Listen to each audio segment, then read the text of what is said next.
I was muted there for a moment, and it says we're live. Morning, everyone. So it's Tuesday, the 16th of April, and I'm just going to be chatting with you for a few minutes. So over the weekend, I had a bit of a challenging situation, both with my wife and also being triggered. One of those stupid Facebook, like being tagged into blurry image things came up, and the blurriness of the image triggered me more than anything else. And then again, Sunday, while sitting on the couch, I just grabbed my phone and I went through it. My little boy was sitting next to me, and one of those blurry things came up again. And when I saw it, I just scrolled on. My boy was like, he's 10 years old. He was like, "What was that, Daddy?" Seeing in the moment what what came up, and I said to him, I showed him because he's gonna see it, but it was a blurry image. I said, "Boy, this is the stuff Daddy doesn't want you to look at. Can you see how they blurred it because they want to draw you in?" Anyway, so he's like, "Yeah, I don't like it, Daddy, and I'll be cautious and stuff." I mean, he's 10 years old, so I try to be as age appropriate and as brief and swift as possible. But I've been thinking about the challenge that I've had over the weekend a lot, and for me, it boils down to four different things that caused this specific challenging situation for me. The first one being issues with self-confidence. So, and I've got some thoughts I'd like to share around self confidence. The second one, accepting forgiveness. The third one, developing emotional depth. And the fourth one, being grounded.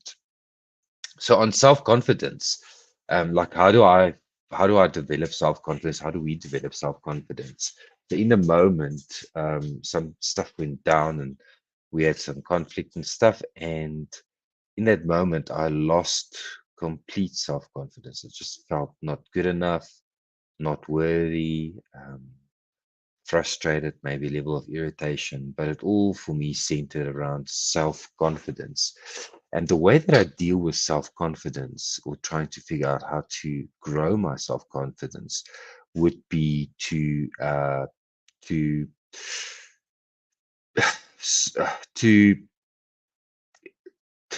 so I work with people, right, every single day, and people have confidence in me and in the words that I use and the things that I say.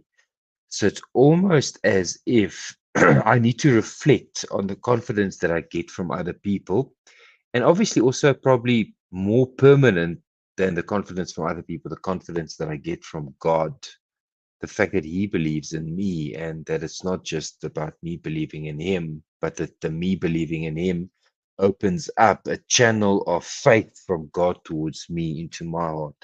So it's almost like self-confidence doesn't just originate from inside of me. It comes from the my proximity to other people, my ability to keep my own word, to be true to myself, to say the things that I need to say, and to be honest and truthful, and sticking to the promises that I make. My ability to stick to the promises that I make to other people and the promises I make to myself. Am I living up to those things? It's as if being a man and being masculine is all about my ability to hold on to the truth and being truthful in the moment. And definitely that is something that I lost during the conversation that I had over the weekend. So, am I able to keep my promises to myself? Am I able to keep my promises to others? My ability to be truthful in my commitments to myself and others in the light of an accepting audience. It's almost as if I need an accepting audience, which could be God or Jesus as well, to build my own confidence and be in my own confidence space. The second aspect was accepting forgiveness. So after altercation or conversation, conflict space, we have to ask forgiveness. We have to say sorry about the things that we said wrong. We all say wrong things, right? So it's about asking forgiveness and we're being willing to offer forgiveness so that we can restore the relationship. But then afterwards, especially being triggered in that space of silence that we all go through straight after a conflict situation, or sometimes go to. In that space, there is like I feel dreadful about the stuff that I did wrong, and also the stuff that was done wrong towards me. But it's almost as if again we need to receive forgiveness from a higher power. It's as if I don't have enough capacity in myself to forgive myself for the stuff that I've done wrong, right? So I mean, I look at my kids, and if Evan scratched his sister or bit his sister or did something wrong or pooped in the garden or I don't know, pulled the dog's ear, like if I had to go to my little boy and tell him, you need to forgive yourself, you need to forgive yourself now. uh, What will a kid do with that? Like after he's been reprimanded or spoken to or scolded or whatever it is that you need to do in that specific moment, obviously relevant to the specific content that you're going through. Like, can a kid forgive himself? I don't think so. I think that self forgiveness is an illusion. It can't, I don't have enough power in myself to forgive myself. It needs to come from a higher authority, somebody that I've wronged, or maybe even God. I think self-forgiveness is this one thing. Self-forgiveness is resting in the forgiveness that I have received from other person, or from God. Um, so again, other people involved, and maybe God as well. Maybe there's somebody out there that has figured out how to forgive themselves. Please send me a direct message or drop a comment below or chat to me about it. Because if you figured out how to forgive yourself, I'd love to hear. I'd love to know. I'd love to learn.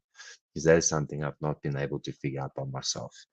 Okay, and then the next thing that I tried to do after the issue on over the weekend was to develop emotional depth. I realized that during the conflict, I quickly ran out of emotional depth. I didn't have enough words. I couldn't contain the situation. I couldn't hold the space. I was drawn into the conflict. I left my position, the stuff that I believe in, and yeah, so holding my own space, being able to stand my ground, by using emotional depth and understanding, not just being rational or relevant, but the principles of DBT that talks about the wise mind and the emotional mind, staying in the center, in that wise mind space where I can hold my ground and feel the things that I'm feeling, and appreciate the things that I'm feeling. And that is brings me to my fourth point, which is all about being grounded, knowing exactly where I'm at currently. The facts of the matter is that I did say things that wasn't right. The fact of the matter is that I did feel triggered. The fact of the matter is that, like, where am I at? What is the fact about my situation? What is the reality? Because this head likes to go off into fantasy land and to escape the issues, and through this whole exercise, I try to face the reality of my situation. The self-confidence, being able to stick to my word, in the space of an audience or in the presence of an audience. The second thing would be accepting forgiveness from a higher power, those that I've wronged, and maybe God Himself as well. It's easy to accept forgiveness from God. It's very difficult to accept forgiveness from myself, or to forgive myself. Forgiveness needs to come from a higher authority. Third thing is developing emotional depth. How quickly did I run out of emotional capacity to hold safe space? And the fourth thing is being grounded in the facts. That is how I have processed the challenges that I've gone through at the end of the day. So this is phenomenal stuff. This is how I process myself out of challenging tough spots and trying to figure out how to deal with recent triggers. So I hope this has been valuable to you. If anybody's got any more questions, I'd love to have a chat to you all, about it, maybe in the comments below, or even actually, by sending me, a direct message. So, guys, thanks so much for listening to my little rant here this morning. We're on 10 minutes. I try to keep these lives to 5 minutes, but it's been great connecting with you all. I see there's a few people watching. So we'll be connecting a little bit later today, probably about, straight after 9:15. We'll be sharing a bit of a takeaway as to what happened in the ladies group this morning. So tune in then again. See you later. Have a nice day, everyone. Bye.